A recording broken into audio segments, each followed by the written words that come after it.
All right. It looks like we are live on air on my channel, Prince of Queens. It's been a little minute since I've been had a live stream. I've been dealing with some personal stuff, so it's been hard to make videos, let alone find time to live stream. But there is a particular story that I have been hearing about through this person who is anonymous. They go by No Potato on Twitter. And it has to do with the LA cast of the Rocky Horror Picture Show. And before I let them tell the story, I wanted to mention that I have already had a stream about the Rocky Horror Picture Show, and it was a totally different story. It was a story about somebody who SJWs did. Uh-oh. Did we lose Prince? Is Prince gone? Am I alone? What's happening? I'm scared and alone on Prince's channel. Prince, come back. I can only do this for so long before I really don't know what to say anymore. Prince! Uh-oh. Uh-oh. Seems like I'm all alone here. Let me try and... Hello? Yeah. I'm still here. Can you hear me now? Yeah, you were gone for a minute, but you're back. Yeah. I just had to change my network connection. Okay, so you live in LA and you've been doing the Rocky Horror Picture Show for how long? Well, I did it for 2 years. I ended, I think December was the last month. Hello? So I Oh crap, sorry. I turned wait, god damn it. Okay, talk again. Hello? Okay, sorry. I was trying to turn your audio up and then it went all the way down. I'm so sorry. No. So okay, you uh you did it about 2 years ago? No, I did it for 2 years. I stopped this past December because of all the nonsense that's been going on there. But yeah, I was on cast for 2 years, not as a on stage person, but as kind of like the check the bags, make sure no one's like, too drunk and rowdy kind of help out type person. Mm-hmm. So yeah, so wait, so were you actually performing in it? No, not well. We performed the role of security, is how we put it. We had an actual security person with a guard card eventually, but we had people who would volunteer to play the role of security, meaning that we would tell people the rules. We would, check their bags before they went into the theater. If anyone was like, smoking in the boys' room or whatever, we'd send them out, like, that kind of thing. Mm. But it was relatively safe, probably generally, right? Like it's not like you had to. Yeah, I had a couple of fun stories, but nothing like crazy really happened. Huh. Okay. So you did that for about 2 years, and um, but eventually the cast started becoming rather SJW-y, feminist kind of. Well, I've kind of been SJW-y in my life, not in the past couple of years, but I've kind of been evolving out of that. Kind of like I really relate to your story a lot because I've surrounded myself with that kind of person a lot. And from what I understand, this culture existed in this community before I joined, and it was just a continuation of that after I joined. But for me, I'm really like I give people the benefit of the doubt. I want to be friends with everybody. So it took me a little while to really catch on that, partnered with my own SJW leanings, if you will. Okay.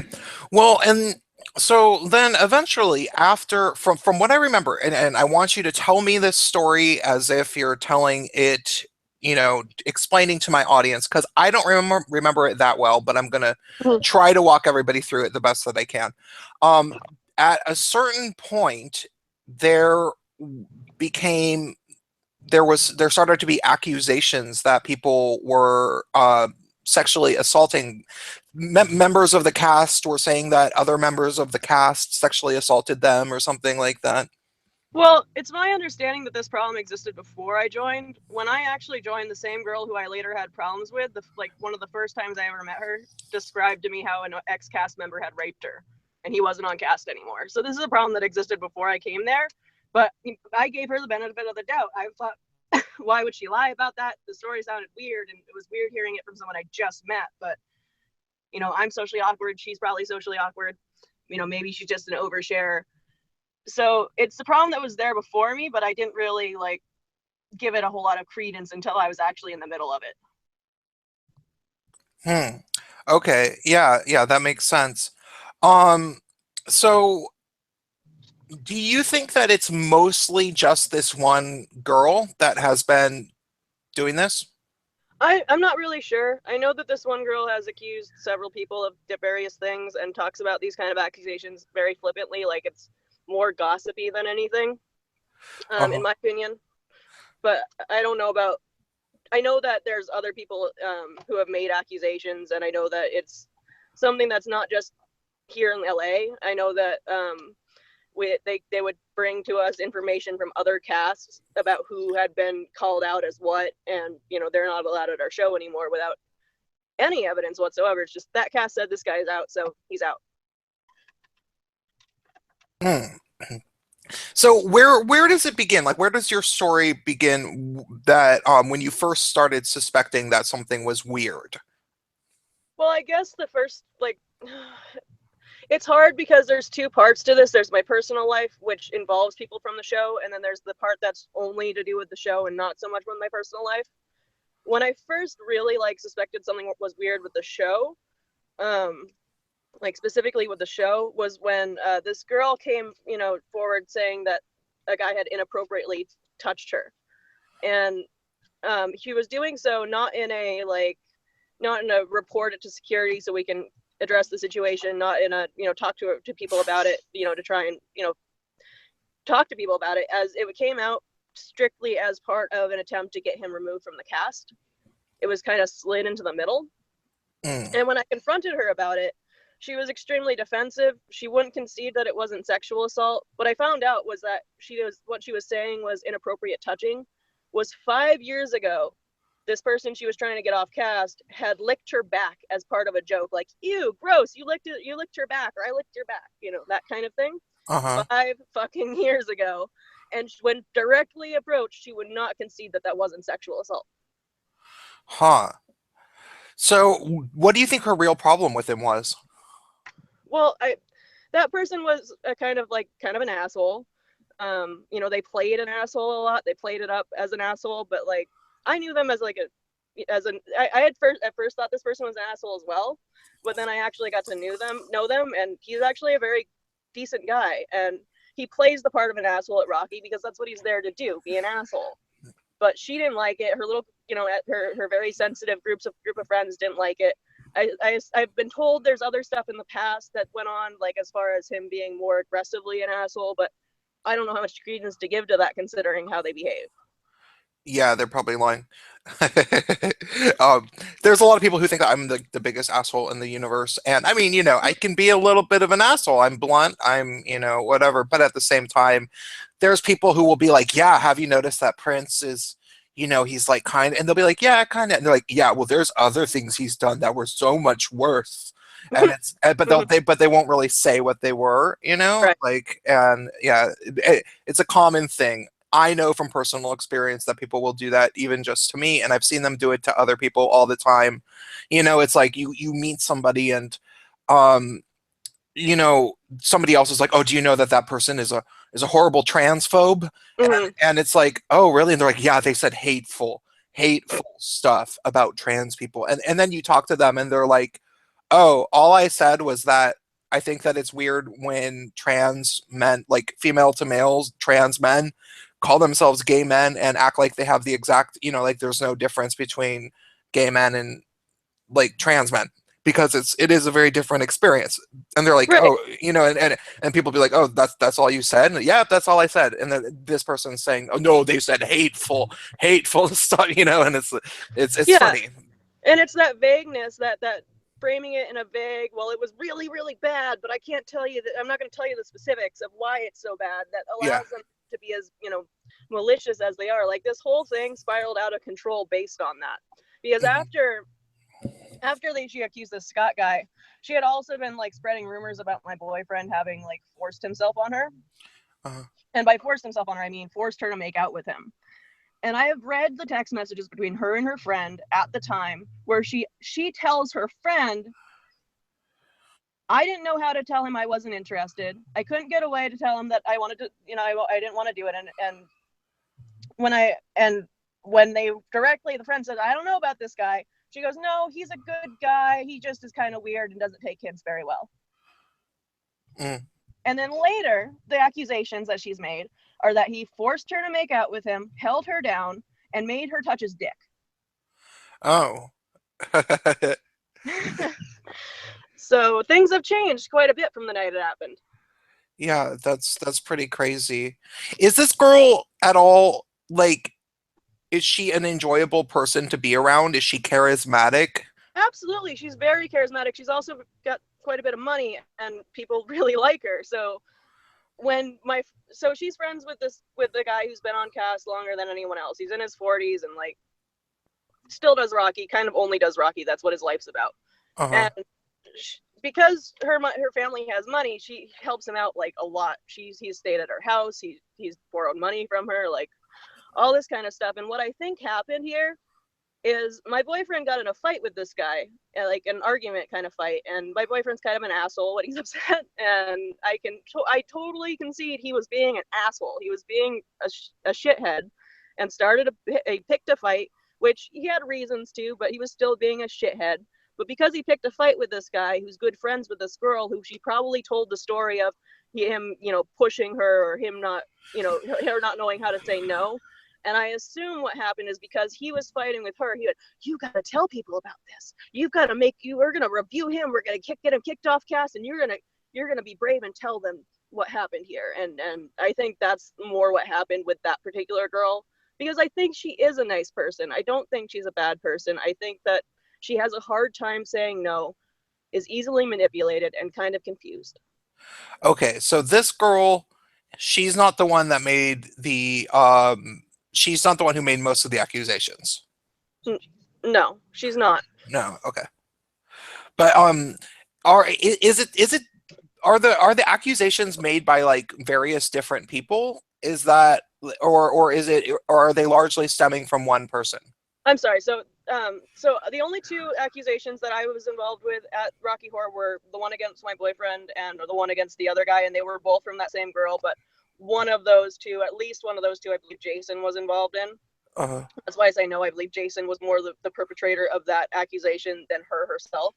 Okay. Um, and then what happened later, because I banned myself. They banned him from cast, so I banned myself from cast because I don't want to associate with that. And I went ahead and I made a Yelp review because I'm an asshole. And I made a Yelp review. I was very honest. I said, hey, there's been a lot of accusations floating around here. I don't know if this is the safest place to be on Saturday night. And after I made that Yelp review, his ex-girlfriend, who I was involved with as well, came out of the woodwork to call us both rapists. Mm. And she's part of Sin. She's part of their community. She came to them to tell them, because they were putting our name out there at that point already, saying what, scumbags we were for, me for defending him and him for being a sexual harasser. And she's like, well, they both raped me. Oh, yeah. And her evidence is, what's her What evidence? evidence? What Oh, evidence? she doesn't have any evidence. She just She has sort of no said evidence. it. Yeah. If drunk equals rape, that's what they're going with. And the funny thing is the only time I've ever interacted with this girl sexually, she came to my house. I invited her over because she was depressed. I invited her to have hard cider and pizza with me. Hard cider is too many calories, so she brought her own drink. She brought vodka. We joked. She said, "Oh, I'm gonna peer pressure you into drinking this," and I said, "Oh, you got to twist my arm." So we had some shots together, and then the bitch climbed on top of me, held me down. I'm straight. She's a lesbian, and then has the nerve to say I raped her. Huh. Was that okay? So you didn't have sex with her, and did your boyfriend have any sexual contact with her? We had a threesome that night, and that was like 9 months ago. We hung out after that. We went to the movies. She came over still. The only reason we stopped talking was because I caught her lying to me about what she was doing with my boyfriend. What was she doing with your boyfriend? We were in an openish relationship, and he had permission to do what he wanted, but she had told me that she was just going to cuddle with him. She wasn't interested, whatever. So Mm. one day she went over to our house while I wasn't there. They got intimate. He told me about it. I waited a whole month to talk to her, and I just said, "Hey, I'm kind of disappointed that you didn't, come to me after you told me you guys weren't going to do shit together." That was exactly what I said to her, and she said, and this is long after the last time I ever had the only time I've ever had sexual relations with her. She tells me, "Yeah, he kind of pushed me. I have trouble saying no. I disassociate." And then I never heard from her again. Huh. But she's supposed to be a lesbian? Hmm. Huh. Doesn't sound like it. She's also dating a Riley Dennis type who is on hormones, granted, but she posts Riley Dennis videos and is dating a Riley Dennis type. Oh, that's what I was thinking when I first saw Riley Dennis. There was a pretty epic live stream about trans trenders with Blair White and Jeff Holiday, and Jeff Holiday made a point that totally I agreed with 110%. He was like, no, I used to sometimes dress up in drag, be kind of a bit of a transvestite. And when I look at somebody like Riley Dennis, for whatever reason, in the right crowd, that guy who dresses like Riley Dennis gets laid all the time. He gets all the women. Like he's like knee deep in pussy. Oh, I believe that. Yeah, Yeah, completely. and what I thought when Jeff's, and because I totally agreed, I'm like, yeah, right on, that's totally true. And then what I immediately thought of was the Rocky Horror Picture Show.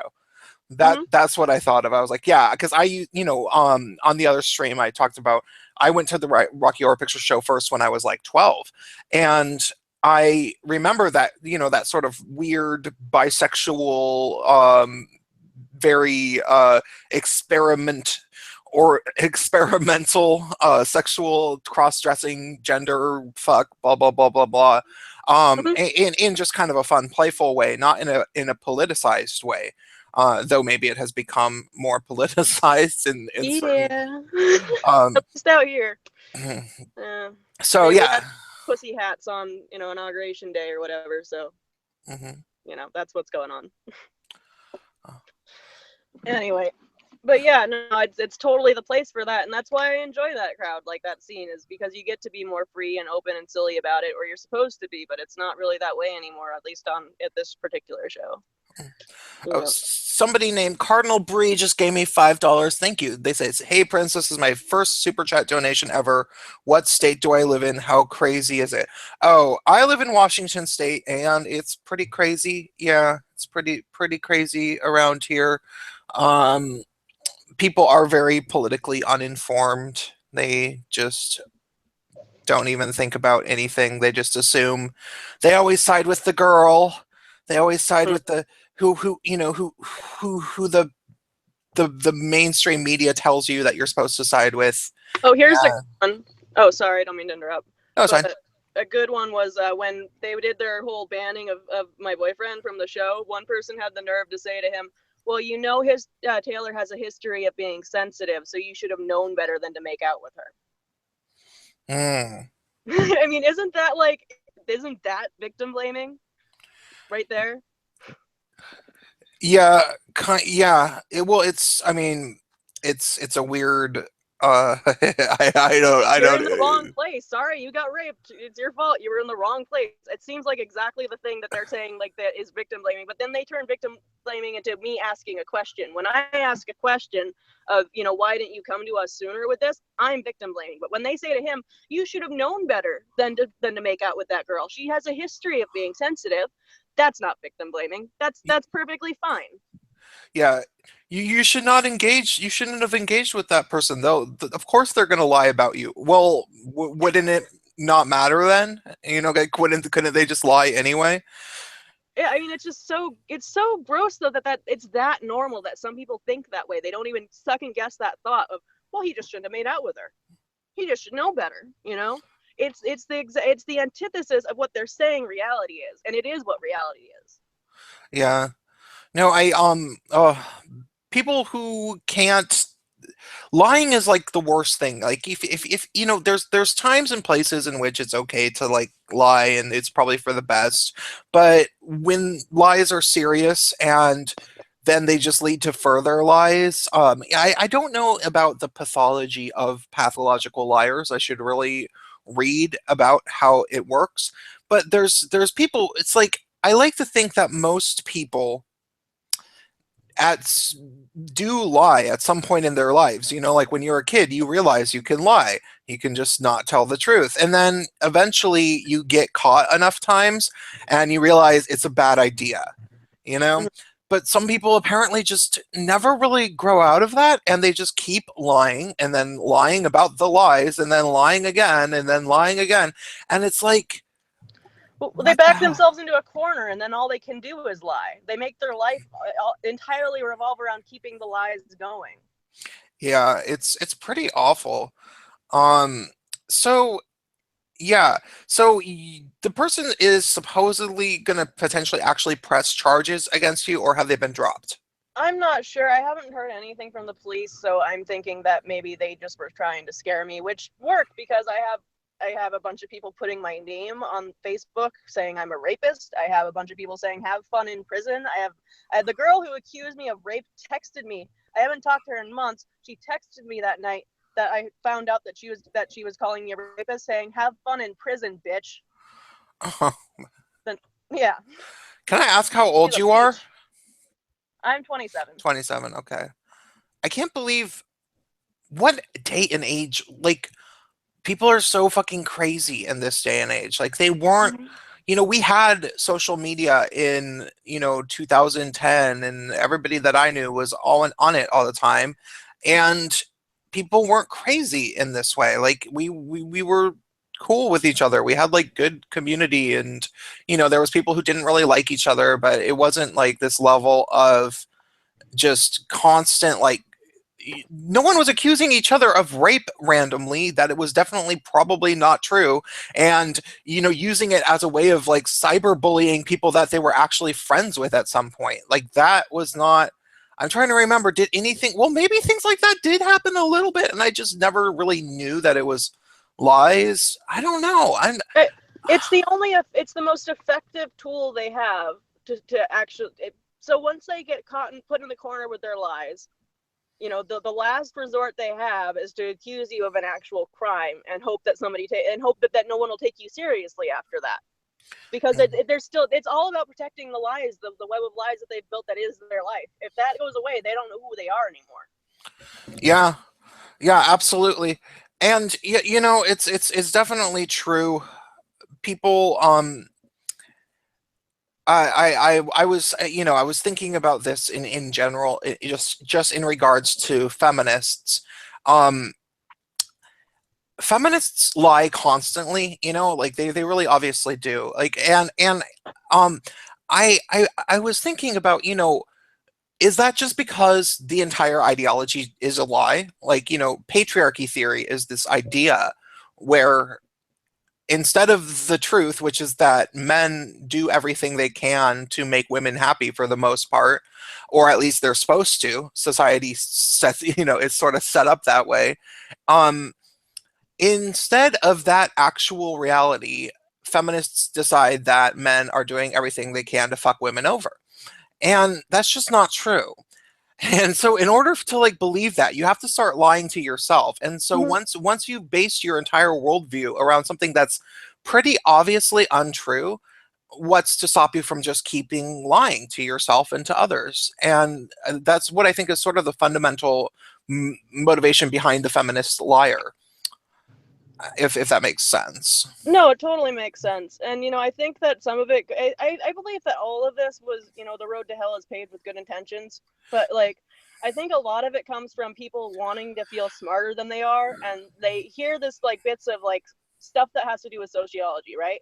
A lot of stuff that feminists say can make sense if you're looking at it in exclusively through the lens of sociological, like, impact. But if you look at it from like a person to person basis, it doesn't make any sense. And so these people who aren't smart enough to separate sociology from everyday life, they can't figure it out, and so they shut their brains off. Mm. Wait, And then from there it becomes lies and lies and lies and lies. so what you're saying is okay, wait. Explain that what you mean again, like the separation between the theory and everyday life. I think I might know what you're getting at, but I don't want to mix up what you're saying. So like with like black people can't be racist, right? Hmm. There's a root of that in sociology of, you know, the power plus prejudice equals privilege Mm. bullshit. There is some semblance of logic there if you look at it from a exclusively sociological vantage. Yes, there is the power plus privilege, you know, makes it so that it's harder for these people to experience something, but that's as a whole, as a group. If you look at it on the individual level, those things don't make sense. That's sociology is looking at it like statistics, if that makes sense. Yeah, yeah, yeah. If you're going to act like black person is just a piece of a gigantic pool of fish that all, it has a hive mind or something, and white people are the same, then it's so okay. Like It's generalizing. it's Sociology it's does it's generalize. beyond generalizing, and I think it's actually really gross and racist to say, really gross and icky and no. I think I really hate that whole like race power plus prejudice definition. It's one of the banes of my existence that I absolutely can't Oh, stand.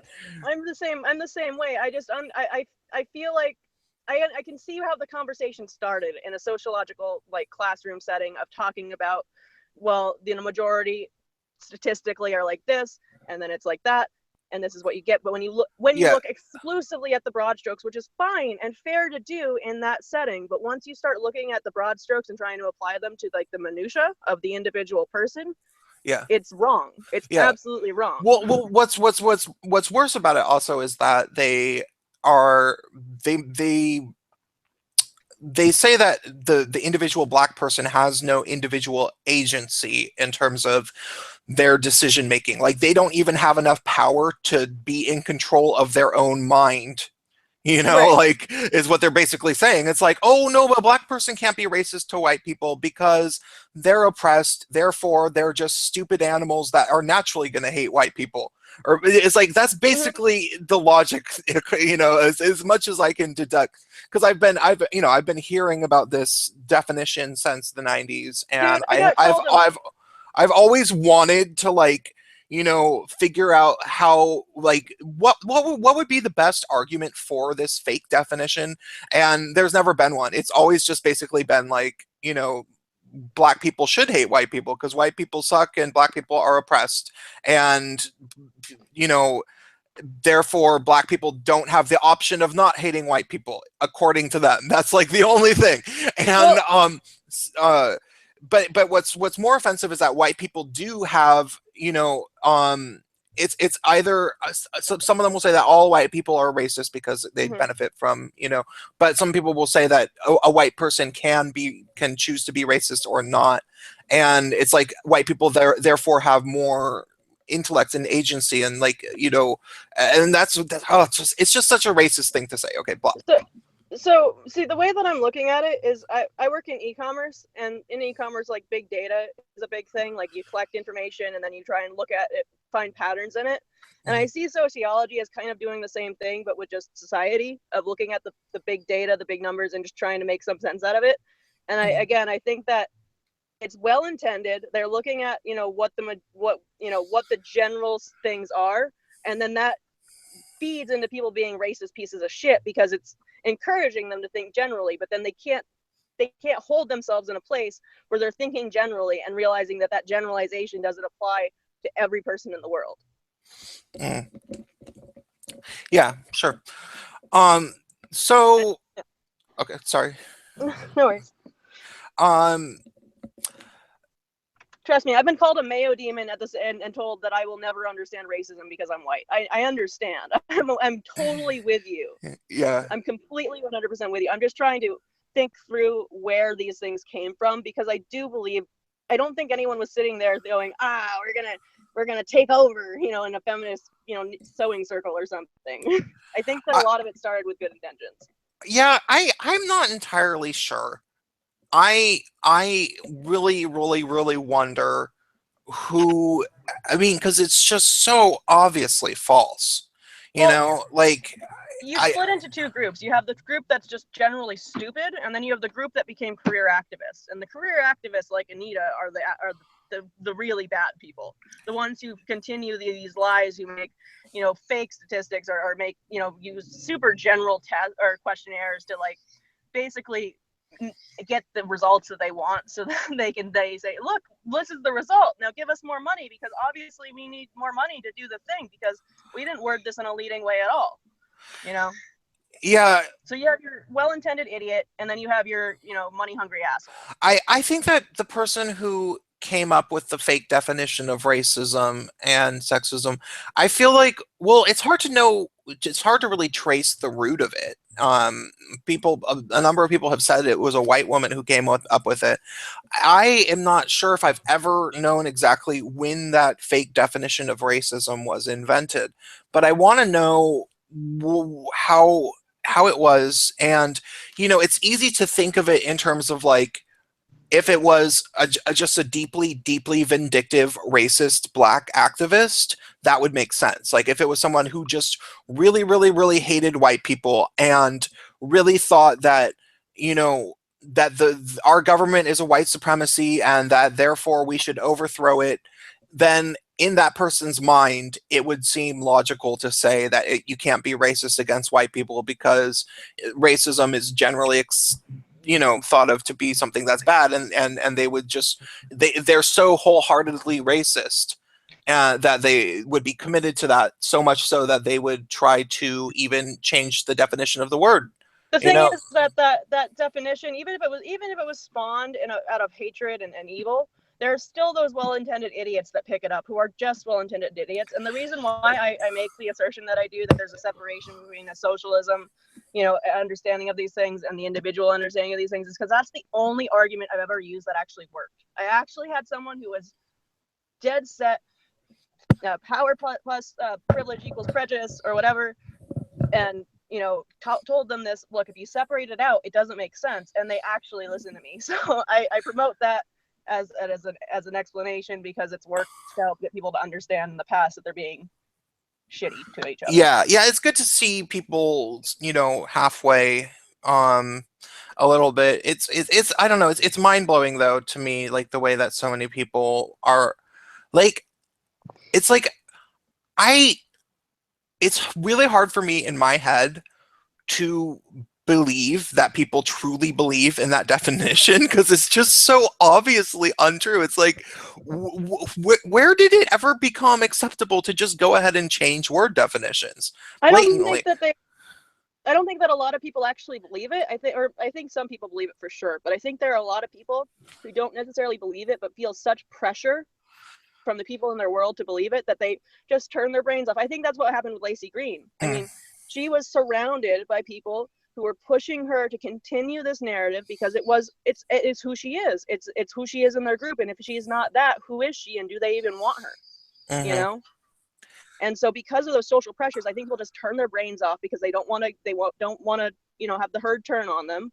And it's happened in my group with my story too. I have people who were my friends who are just, I'm not gonna talk about it. I'm not gonna talk to you. I'm not gonna talk to them. I'm not gonna talk to anyone. I'm just turning my brain off to the situation, because it's not something I want to think about. Yeah. With Lacey Green, she is an ex-Mormon, and I think that that really means a lot in her. And a lot of SJWs are ex-Christians, I've Mm-hmm. noticed. And it's like there's a certain mindset where people were raised to believe that, things were so simple that, you just follow the Ten Commandments and then there's heaven. And then they realize everything's a lot more complicated, but they still want something to believe in. And then SJWism is another thing that kind of offers answers. I think a And lot of people are really insecure, and are looking for those answers, like, and that's, I want to believe that the majority of people are still good, and that they're just dumb. I really want to believe that. Yeah, I think the other thing is uh, I think a lot of people are have deep, racism in themselves. Like they feel like they're not supposed to be racist, but they kind of know that, if they see a black guy on the street at night, they're a little bit scared, but they don't want to admit that. And then somebody offers them, the way. They tell them the way. Like, I know how to not be racist. You have to fight the cis white male patriarchy. We're all complicit. Blah blah blah blah blah. They think that somehow that offers them a little bit of a peace of mind because they think that they're working on it. But it's like the only real way to, and somehow that's easier to them than just confronting what's actually going on and being like, okay, I do have these prejudices. I am kind of racist. I do have subtle bigotry. Like, I maybe I wish that I didn't, but I should also examine why they're there. And, like, it's Well, like, everyone's racist as far according to a lot of these SJW types. So like I think it's kind of a self-feeding, it's a feedback loop where they tell us that we're racist. And I actually experienced this myself growing up. I grew up in a very white area. I met one black person and before I was 18, and they were the only black kid in my entire high school. So like I just didn't, I'd never interacted with people of other races. And I thought just because of that, I must be racist. mm, I must be racist. And there are things like, you know, and sorry, excuse me. All right, I'm back. So yeah, I assume that I must be racist because I'm white and I live in a white area and I've never interacted with black people. That means I'm racist off the bat. So I would be more apt to listen to these solutions from, it's like you have sin. It's the original sin argument. You have original sin. So you need to come to us so we can tell you how you can cleanse yourself of that sin. And you need to follow exactly what we say or you're a sinner, you know? mhm. So back to the Rocky Horror Picture Show thing. Yes. What else is there to say, to talk about with that? Because I feel like you the story ended up being, you had sent me so many messages, and I thought there was going to be a little bit longer of a story. Well, Can I was trying to give you some evidence. I wasn't bullshitting, but I mean, it's the story. The story is for me an example of how far these people go in order to get, and it's suppression of freedom of speech. That is what it is. They don't want me to say bad things about them, and so they're trying to intimidate me to the point of calling me, a woman, a rapist Mhm. because I said something bad about their group. And they don't understand the implications of what they're doing. I'll tell you that's like the end of the second half of the story. It's a different story, but it explains why I'm as passionate as I am about this subject.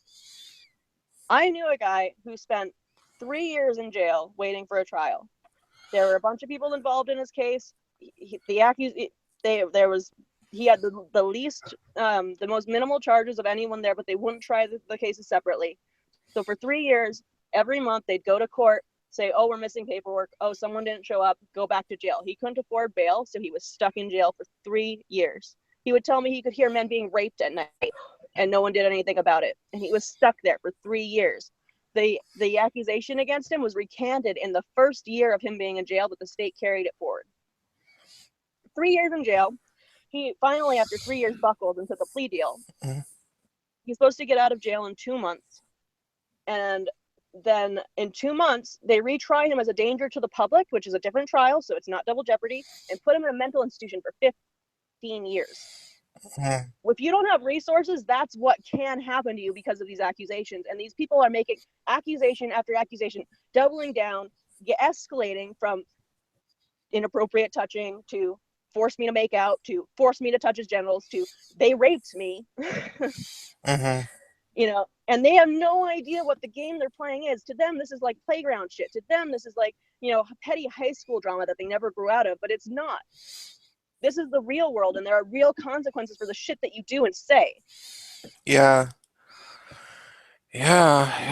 And that's the shitty thing about SJWs. It's like they have this mindset where it's all fun and games because they don't think it's ever going to happen to them.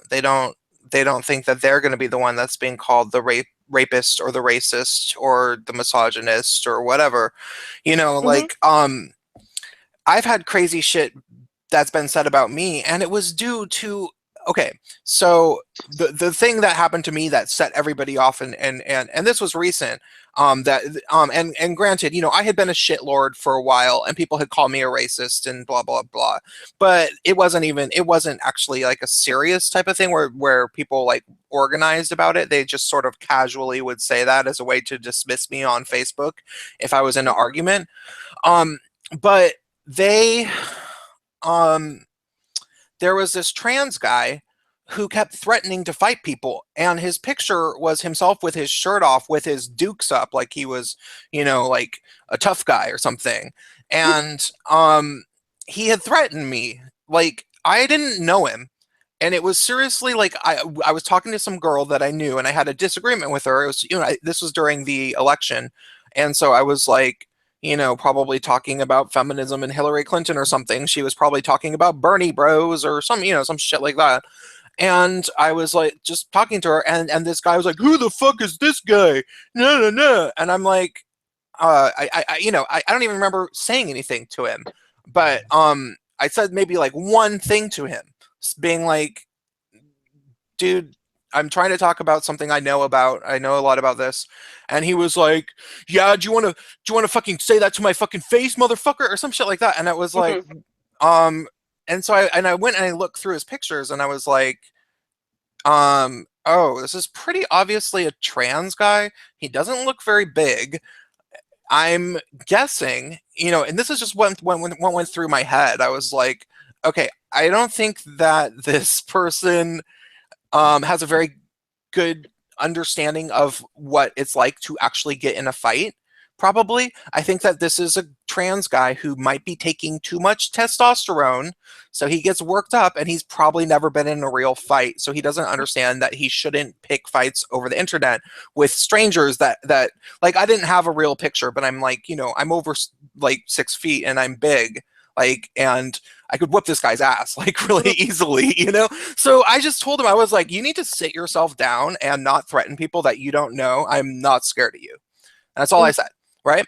And I didn't hear from him. I think that he realized it's probably not a good idea to talk shit to me. But then about 3 or 4 months later, this guy that I actually know, he threatened this guy. And the person that he threatened sent me a message. He sent me a private message with a screen capture of it, and it was even more egregious. And then he tried to deny it immediately after. Mhm. He was like, "Yeah, do you want to meet up with me? You can bring your big boyfriend, so I don't fuck you up." Which is, Mhm. like, that's and in both instances, there was nothing even closely related to anything that could be construed as even particularly adversarial coming from Mhm. either of us. It was just like over this weird little disagreements. And so, like, I thought, I'm like, okay, this person is just threatening people. I know that's already happened. I know it's happened at least 2 times randomly. And then their main profile photo is themselves with their shirt off and their fists up. I think that this we can assume that this is the pattern.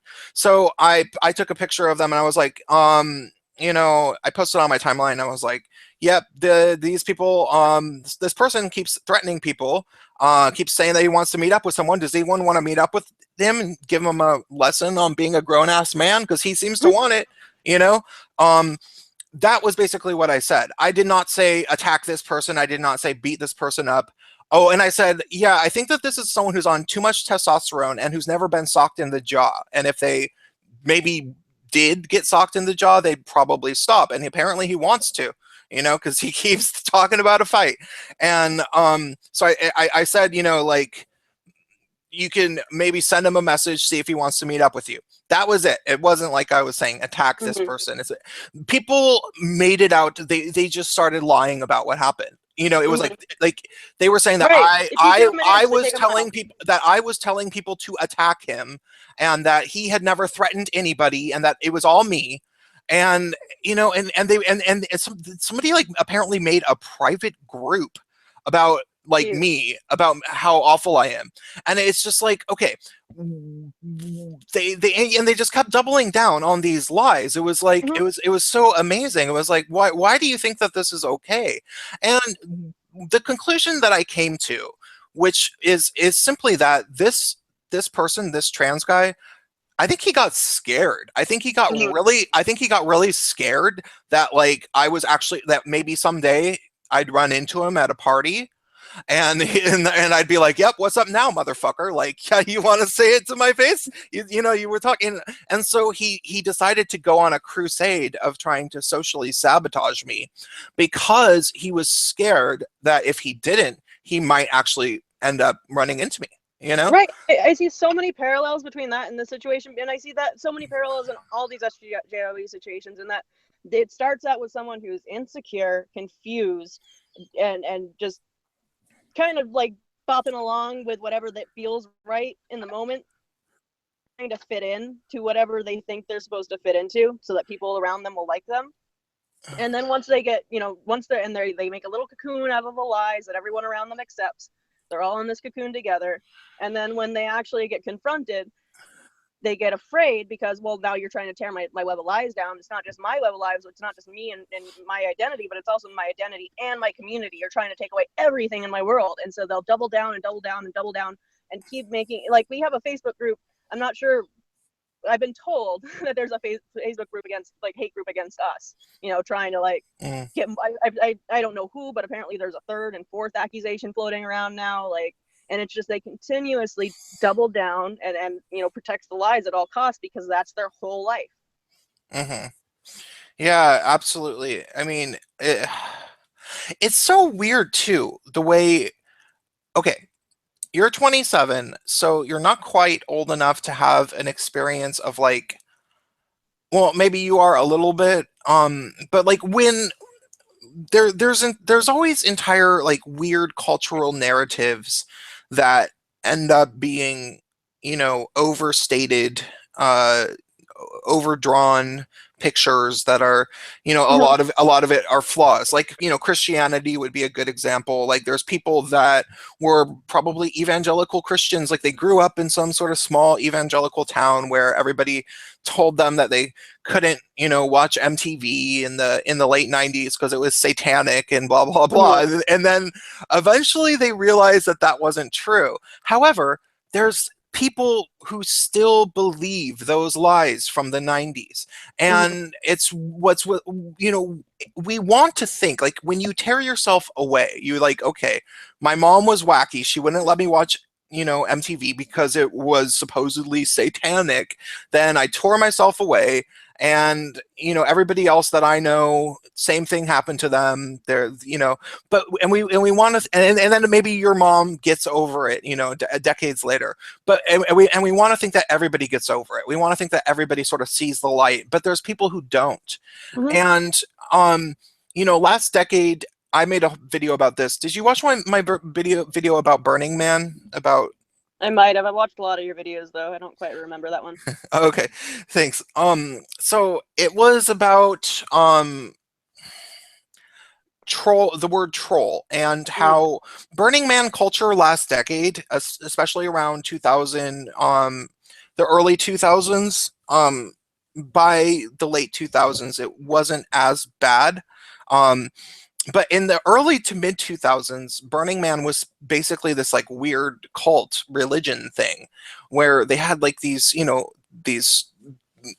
Ten Commandment type things, and they weren't bad. They weren't things that were like, you would disagree with. They were just Mm-hmm. things like leave no trace and radical self-reliance, and like ways to navigate Burning Man, and a gift-giving economy, and stuff. But Mm-hmm. but then it got weird in the way that like people thought that the world was going to end in the year 2012, and they basically were just like, yeah, capitalism sucks and we don't have to fucking vote, and the world's going to end in 2012 anyway, blah. And it was like, okay, what if that doesn't happen? You know, Right. like, and then they also thought that Burning Man wasn't a for-profit endeavor, which is the stupidest thing ever because it costs so much to go to Burning Man. Hmm.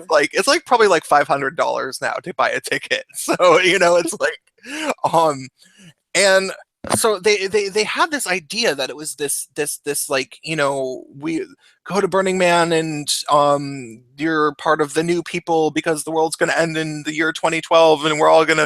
we're all gonna ride on the end of a comet or something, you know, like that's kind of what it was like. And what was funny was that, you know, like I went to Burning Man in 2003 and I, you know, considered myself for like 1 year. I actually took on the label of burner, but just really just for 1 year because by the time the next Burning Man came around, everybody from my camp, I went with about 150 people. They were my camp was about 150 people large, you know, and that's pretty big, you know, as a 21-year-old meeting 150 people that were supposed to be kind of like my this weird new family. That was like kind of cool, like to have this new social group, right? And Hmm. then it turned out that like um people didn't really have, not only did people not really have that much in common necessarily, we just had a fun time at Burning Man with each other, but then everybody got like drug problems and shit and like so so everybody started hating each other when they got back to the city because it was like, wait, we don't actually really have that much of a bond. We just partied and built stuff together for a week. That's all we really did. And Right. you know, and that's, you know, I'm still friends with a few people from that, but mostly not.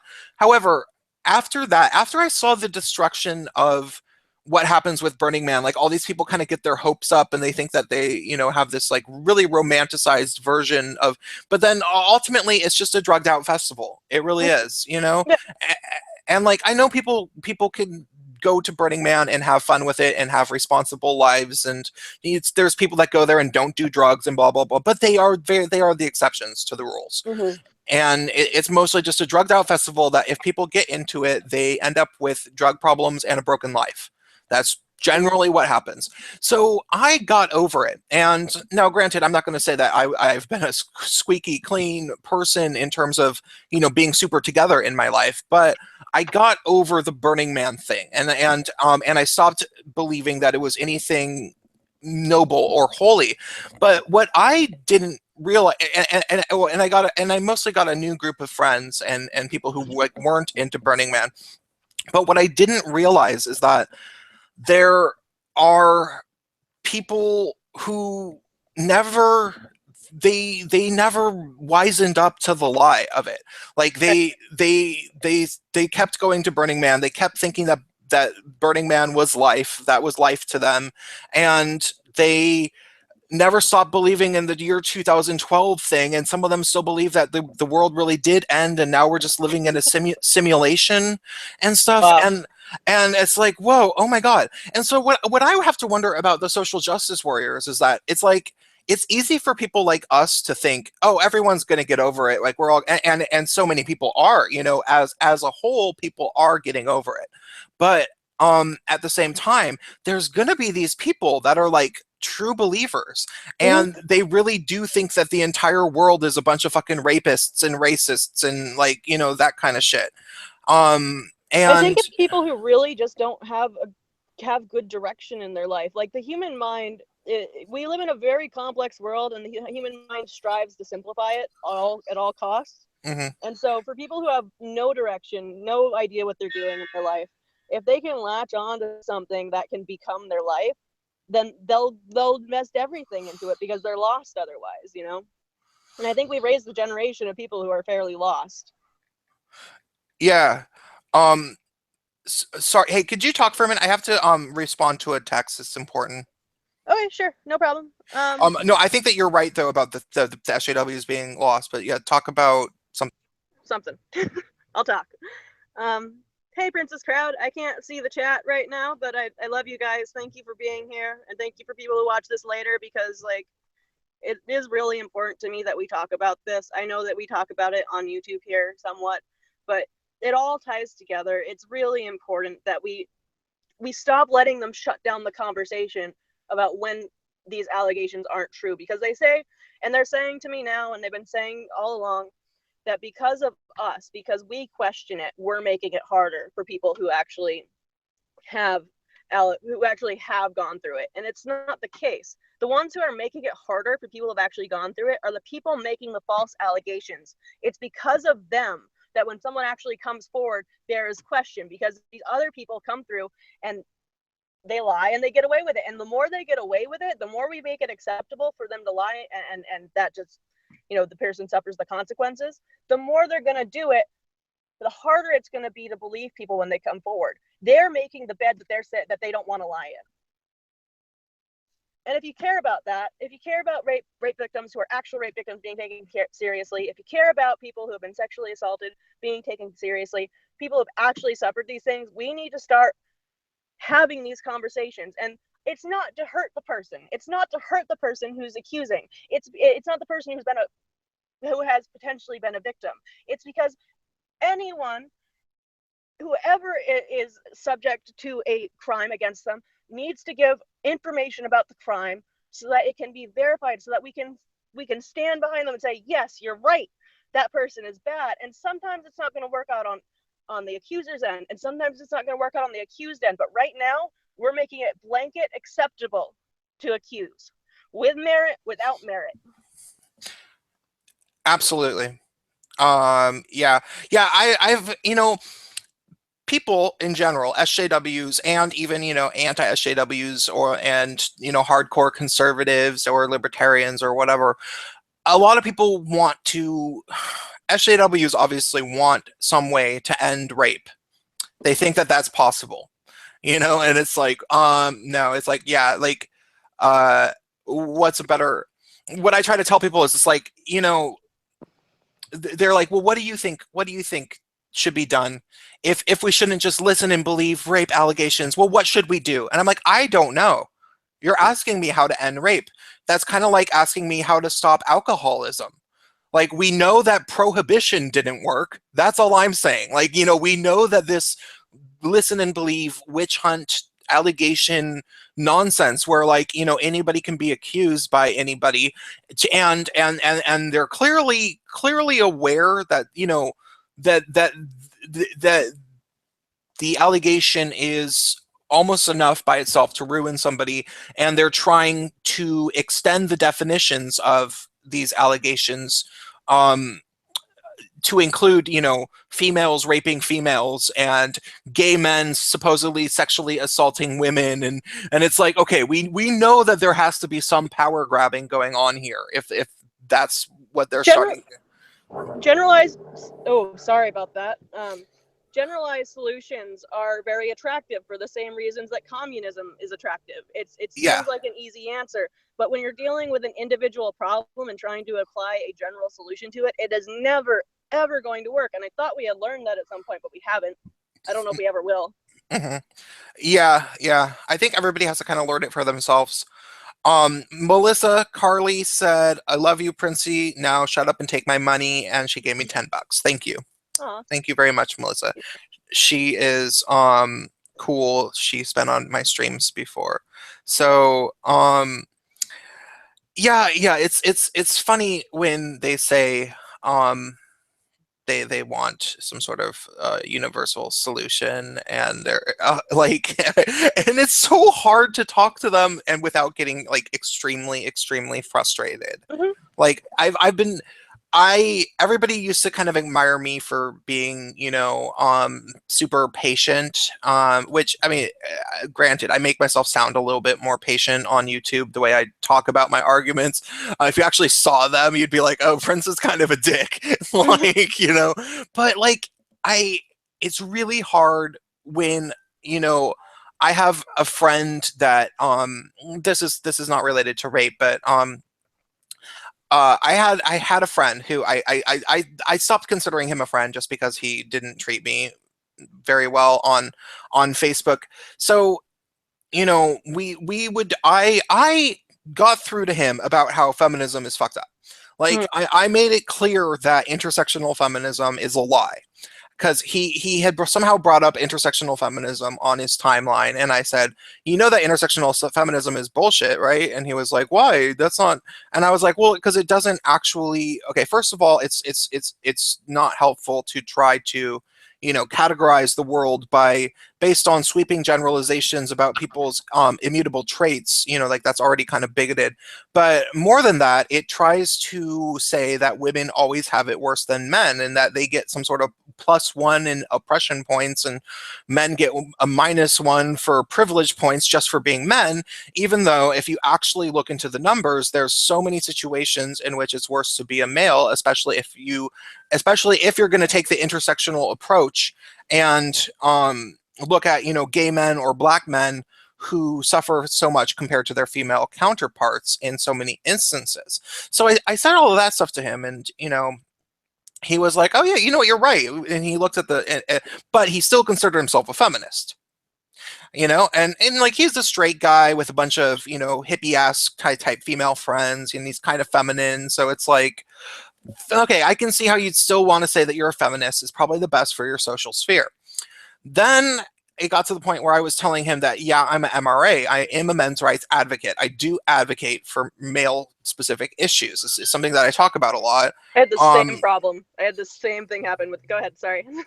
um, so, anyhow, um, I talked about the MRA thing, and then he had this fucking friend that is this woman, who she just went in the whole full blown feminist hysteric bullshit, where she was just throwing out insults at me, and like, it was one of those things where it was so bad that I couldn't possibly even give a great example.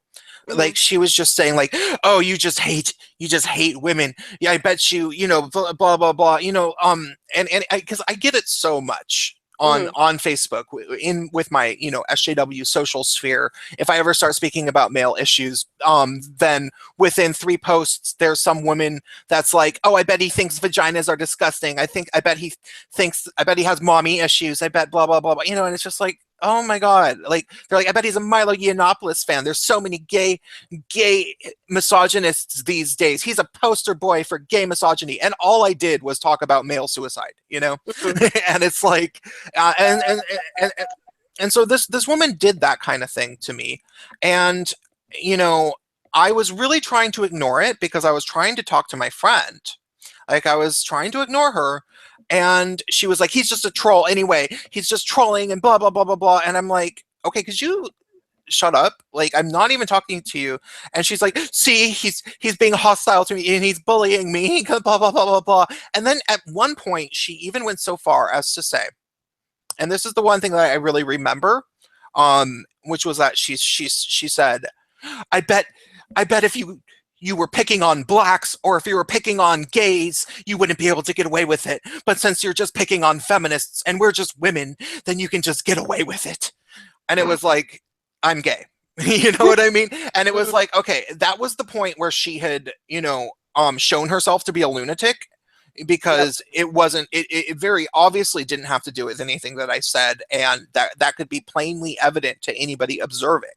Like, it was her just trying to, you know with hyperbolic accusations of craziness, trying to shout me down, hoping that I'd go away. Mhm. Basically, Yeah. it would be like if, if you went to go protest something, and like let's say you wanted to protest Linda Sarsour, for example, who's this big feminist icon. All of a sudden, let's say Yeah. you wanted to protest her, and you had a sign, and some feminists were like, "Yeah, go away, misogynist." And they're like, "No, I have a right to be here." And so she decides to just start yelling, "Rape, Mhm. rape, he's raping me," hoping that you'll leave because she's such a fucking lunatic. And it was the same kind of thing like that on Facebook. And Well. Mhm. and so what happened was, with this woman, was my friend, in quotes. I was trying to be reasonable, and I was trying my best to ignore her. And he kept tone policing me for any time I might have been slightly, he'd be like, well, Prince, you shouldn't say it like that, because it's just, it's just encouraging. And it was like, but she wouldn't stop at all. And he never once told Oh her, yeah. hey, he never once told her, stop talking to Prince like that. He wouldn't just say, well, he wouldn't, it was one rule for me, an entirely different double standard for her, where I guess, I don't know why. I didn't ever have a chance to talk to him, with our voices. He doesn't live in the same state as me anyway, but I don't know why he was excusing her behavior and not willing to just tell her, hey, you're being inappropriate, you're calling him like all these names and making these crazy accusations, and they're blatantly untrue. He wouldn't tell her not to do that. Well, you and nailed the reason and, and right at the beginning. You said the reason yourself. He's involved in this social circle. If he doesn't in some way take her side, he's yeah, hurting, because it's public. It's not a conversation between you and him yeah, privately. It's public, and that's his social circle. That's what his ability to continue to exist in the world depends on. So he's not going to outright tell you to fuck off, but he's going to make sure they know that he's on their side. yeah. Well, and it's also, he considers himself a feminist. For whatever reason, he's decided that that's the socially acceptable thing for him to do in his social life. So finally, after he kept tone policing me and sort of telling me that I was out of line by, like, somewhat reacting sometimes to the way that she was just, rabidly attacking me, relentlessly, I finally told him, I was like, no, I am not going to change how I'm talking. The only way I'm going to is if you tell her to stop saying crazy things. And I had to tell him that 3 or 4 times. And then finally he said, okay. And I don't remember her name. I'll call her Sheila. He said, okay, Sheila, stop talking to Prince like this. Even if he's rude to you, don't be rude to him. And then she stopped immediately. Like, Well, because she got to immediately. take the high road. He gave her an out. Well, He's like, I'm assigning you the high road. yeah, but what that made more clear to me was that she knew that she was out of line. She absolutely knew that she was being a fucking psychopath, and she knew that he was enabling her. She was like, clearly this is okay with him. This is clearly okay with him, because I'm just going to keep doing it. I'm going to keep doing it as long as he allows me. And then the second he said that he wasn't okay with it, she stopped. So she's fully aware that she's engaging in completely dishonest and immoral behavior by, egging me on and just, making up accusations about me and blah, blah, blah, blah, blah. She knew that, and she knew when it was permissible. Like, and that's what I think people should, when people are enabling these liars and these psychos, the liars are aware that you're doing it. It's not like they're just kind of like that, and that, it's not that this woman is really passionate about feminism and she really believes that men's rights advocates are assholes. No, she knows she was lying about me. She Well, just they know that they're all woven into these lies together. They know that they can just retreat back into the fold and be safe and insulated by everyone on the outside after she's done throwing her rocks. yeah, the sisterhood. Mm-hmm. Did you watch my video, the sisterhood is more Yeah. important? Yeah.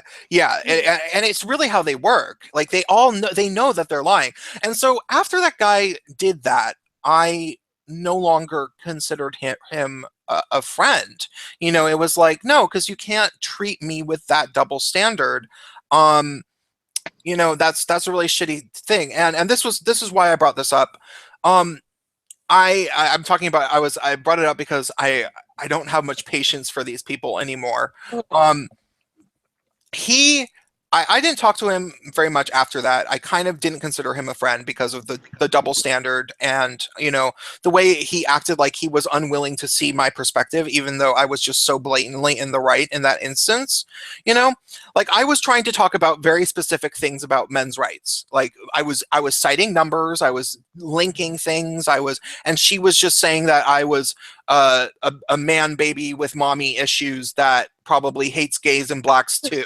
Like, that's what she was saying, and it was psycho. And so I stopped trying to red pill him after that for a while. Mhm. Like I had been working on red pilling him for months, and I had been successful in a lot of ways. And I still have a lot of hope that, um, given time to think about things, he might end up starting to red pill himself a little bit, now that I've been absent from his life. But Mhm. what happened was, Planting seeds. yeah, you plant the seeds and then you go away. If you love something, let it free, or some sort of shit like that. Even though I don't actually love him, he was just a little red pilling project that you know, God, I met him like fucking 15 years ago and have never seen him since then. But anyhow, like the thing is that he finally tagged me again in some Guardian article that he posted, and it was about the alt-right and Pepe's, and how the alt-right uses humor to hide their political agenda and stuff. And he was like, well, what do you think on this? And I said, there's some interesting points, but they're making a lot of assumptions that are not actually true. Like they act like everybody who posts a Pepe the Frog pictures ever Mhm. is alt right, which is just not true. Mhm. And I wrote like three long comments and then linked two different things, and I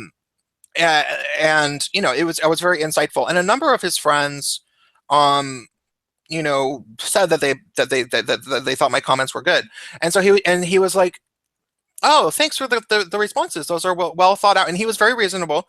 And he was like, I suppose, I don't remember what he said, but I said very simply, yeah, well, it does kind of help to not have a rabid feminist like relentlessly insulting me.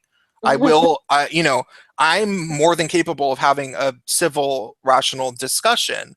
Um, but like you got to make sure that there's not that one person that's just relentlessly insulting me. And I said that because it's like last time there was that person and he wasn't doing anything about it. Mhm. And he didn't really make it clear until that he was sorry for not doing anything about it. Like I had to really push him to get her to stop. Mhm. And then he was like, oh God.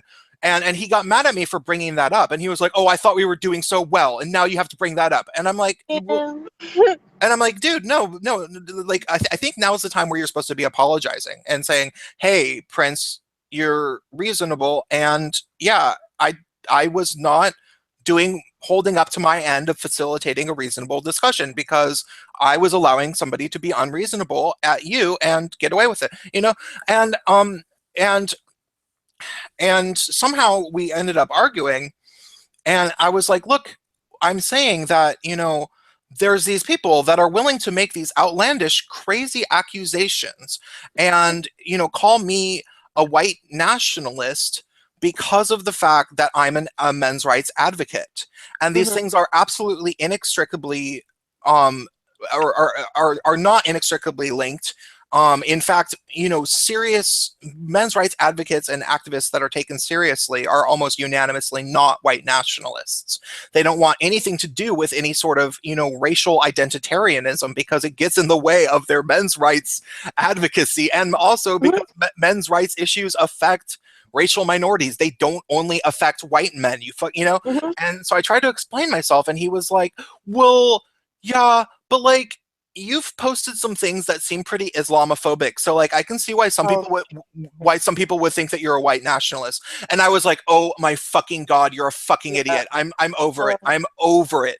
you And gotta toe the line, or they're gonna, if you don't toe their fucking line when you're talking to them, and it's true of people that I'm very close with. If you don't toe their fucking line, and you fuck with their narrative even just a little bit, they're all over you. You can't. Yeah, I feel like in order to interact with certain people, I've had to put on a mask for a very long time, because if you let it slip even a little bit, they will not hear what you have to say. And if you're careful, if you frame things like I was talking earlier about framing things as sociology versus individual reality, if you frame things in that way where it's like you're sneaking it in, sometimes you can get somewhere. But if you don't toe their fucking, you know, don't question us like in this particular way, don't make us feel stupid, essentially. Don't make us feel like we're wrong ever.